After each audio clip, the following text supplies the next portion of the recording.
Okay, so Camp Wedding, which is a comedy horror, and you can watch it actually on Tubi or Roku channel. I don't recommend it because I think the movie sucked balls overall, and for what it is, it's directed by Greg Emetaz.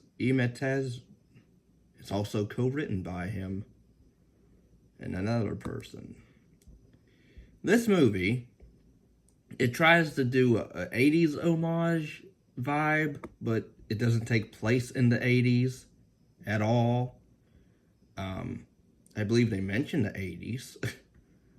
But, basically the plot of the movie, members of a bridal party working to transform a dilapidated summer camp into a beautiful wedding venue are killed off one by one. And I say killed off with quotations because there's no gore in this movie. For a movie that's that holds itself as like a slasher, it's not really a slasher because nobody dies really in the movie. If you want to get down to it, want to be actually truthful about it, nobody dies in this movie. They get possessed, but that's kind of it. And even its stupid anti-technology message, I guess, is trying to do as well. Because these characters, they're so stuck on using their phones for everything and talking and texting all the time instead of helping with getting everything ready for the bridal wedding, or for the wedding tomorrow or the next day or whatever.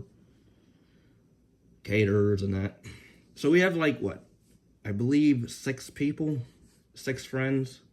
Well, 5 friends, and then one that's sort of just there because she's friends with the groomsmen, or a friend of the groom. And then we find out later, she was a little bit more entangled in it, I would say. But overall, this movie, again, with that,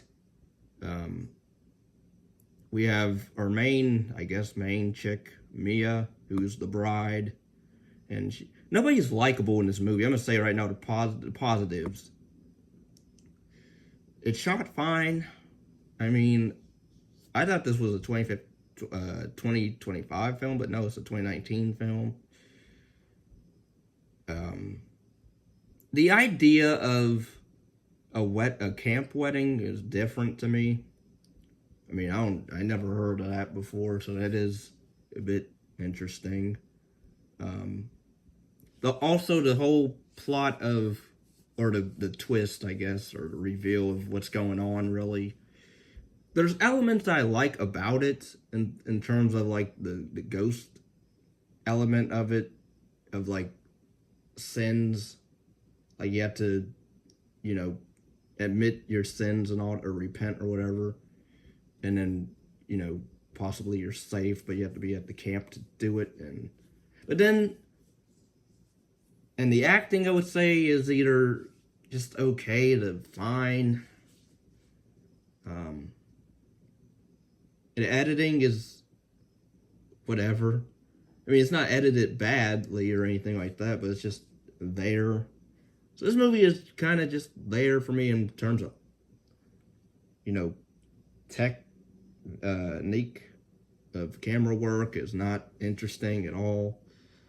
And that's pretty much all I have. Even the music sucks. I'll get to negatives, which starts now. This movie sucked balls by the whole twist of, spoilers, by this campground is also not only the murder site of a young girl in the 80s, or I believe 80s. She died by a stroke of lightning, but not only that, her ghost haunts there, but then also the camp was also used for Indians and then witch trials. So then we have witches that don't even show up in this movie, really. And then we have Indians, I believe, that don't show up in this movie as well, as scary ghost entities or anything. Nope, it's just literally, if you've seen, you know, it tries to do this whole thing of who done it, or like who's stalking. It tries to do a Pretty Little Liars thing where they get texts randomly to each other, and people go off alone in the dark. At one point, one character leaves. A character who's, you know, because he's nervous about like I think he's supposed to be like the best man of the wedding, so like he's nervous to what to do tomorrow. So the one guy, Trask, he gets the bright idea to give this guy shrooms, and then leaves him off alone in the dark in the woods to go. I forget what he went to go do, or why he even left him alone. And then the guy, the whole movie, for a lot of the movie, is either paranoid and you know, hearing stuff, seeing stuff, nothing interesting. And like, we're supposed to root for these people. And even the main chick, I didn't care for her because she, you know, she gets a text when she finds one of her friends dead. She's like, she gets a text of like, hide the body or whatever, and nobody will know.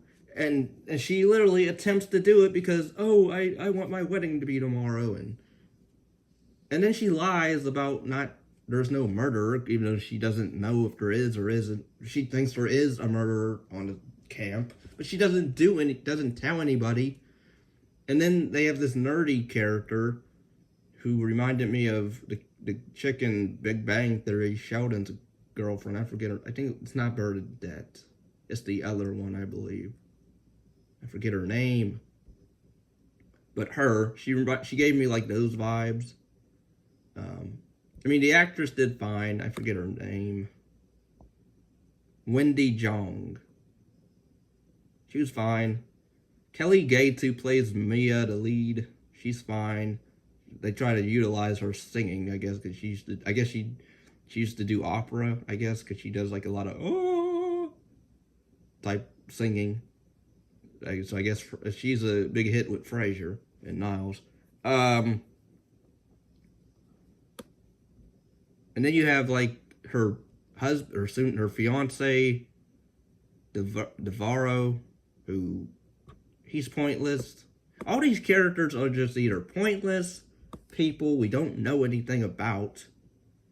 I mean, we get some backstory of, well, really it's just character drama that really doesn't amount to anything by the end of, Mia back in the day, she cheated on Devarro, and he cheated on her with the one black chick of the group, his buddy, who I can't remember her name. So whatever. And then we even have a stripper policeman. And yes, he's not really a policeman. He's a stripper. He's posing as a policeman, basically, because they were going to do like a bachelorette party, I guess, for Mia. But then he gets possessed, and the possession angle in this movie is just just atrocious, because it tries to be serious, but then it tries to be goofy as well. It doesn't take itself too seriously. And I think that's the horrible part of it, because you have people possessed and literally they're carrying phones. As when they're possessed, they have their phones, and the light on their phones is shining in their face, so they're holding these phones as if they're taking a freaking selfie everywhere they go, or Snapchatting everywhere they go, hunting like the survivors. I'm like, I don't get it. Like, and it's all because like this, there's like rules of why that's happening, but then it's stupid. And there's even there's a scene where, you know, at one point, I guess you can call them zombies, but then they're not really, they're like possessed people. Again, they're not, it's not interesting. The music in this sucks. It doesn't have a lot of 80s throwback music at all. Vibes. It has like one 80s synth, like poppy little tune. And that's when the one nerdy guy is trying to get ready for to meet up with this other dude across the lake, which just spends a bit of a runtime watching him get ready. Literally take his shirt off, but we can't get any of the other chicks. And they're all like, what, maybe early 30s, late 30s, or possibly late 20s. Some of them. But like this movie, it wants to hold itself up to like, oh yeah, we're homaging to the 80s, but not really, because you get no nudity in this. You get no kills at all in this. Really. There's no blood is in this, really. So like, it's a this should have been PG-13, really. If you cut out some of the cursing, which I believe, there was cursing, I believe. See, I can't remember if there was cursing or not. That's how memorable this movie is.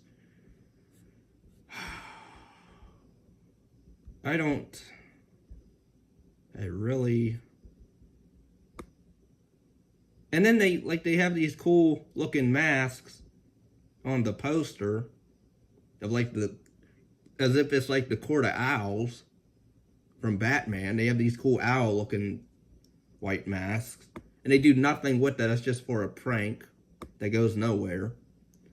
And then people's reactions when they see people's bodies are either very, oh no, or are you okay? Like there's no panic at all in it or to it. Like I just don't get it at all. There's no Wikipedia on this movie, really.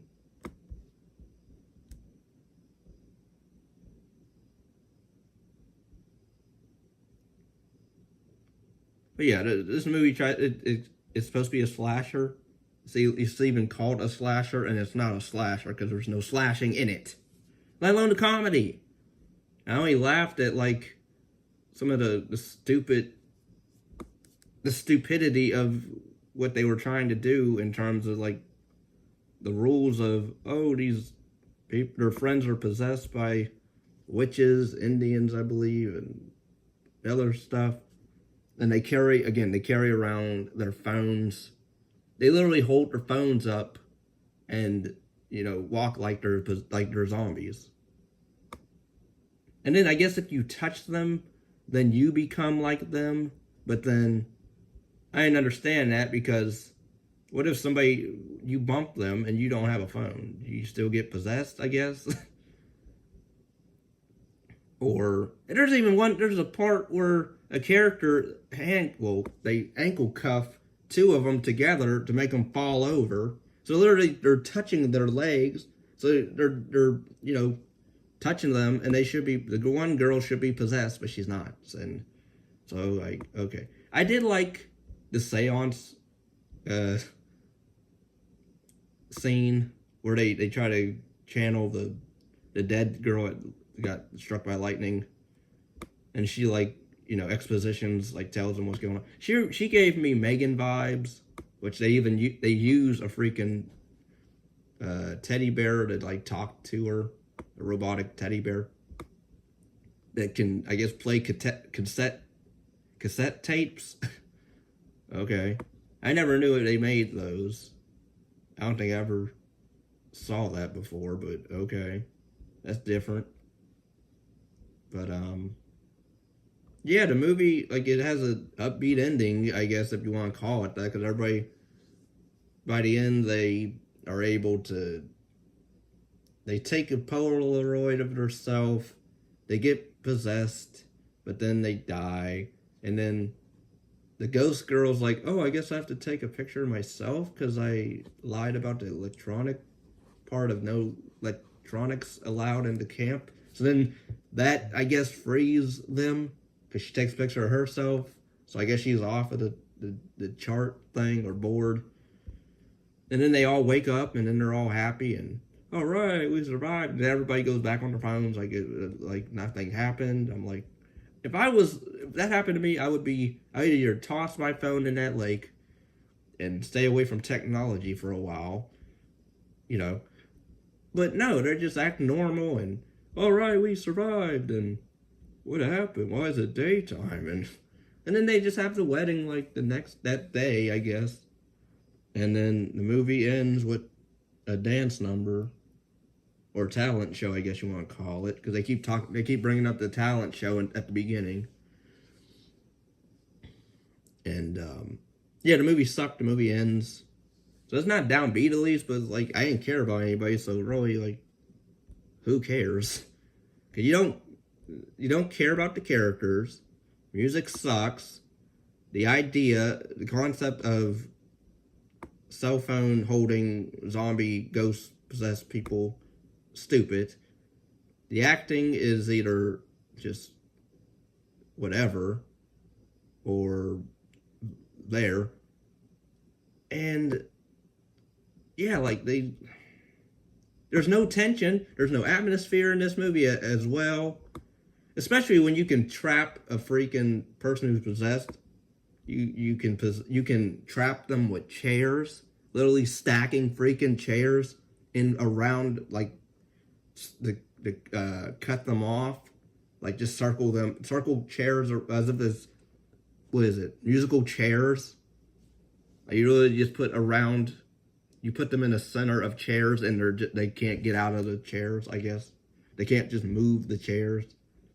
But then the other, people, when they break in, those other zombie ghost possessed folks, they're able to come in, break the door down, help their one possessed friend, move the chairs out of the way, and then that frees the other one. I'm like, what? So they have intelligence enough to break handcuffs as well. This movie. Again, I know I guess you're not supposed to take it seriously, but there's better 80s homage horror comedies where, and I guarantee they probably have better kills than this. I can't think of any right now because, yeah. And the story is just whatever. Characters, barely know anything about them except that they're not really that great of people. So yeah, it cut off on me, so I'm just gonna end it like right here. But yeah, this movie sucked. I don't recommend it. There's better homaged 80s movies that are horror and comedy. Just look them up. Look elsewhere. But thanks for watching. Peace and love. If anybody wants to request movie reviews or reaction videos, you hit my PayPal down below. And yeah.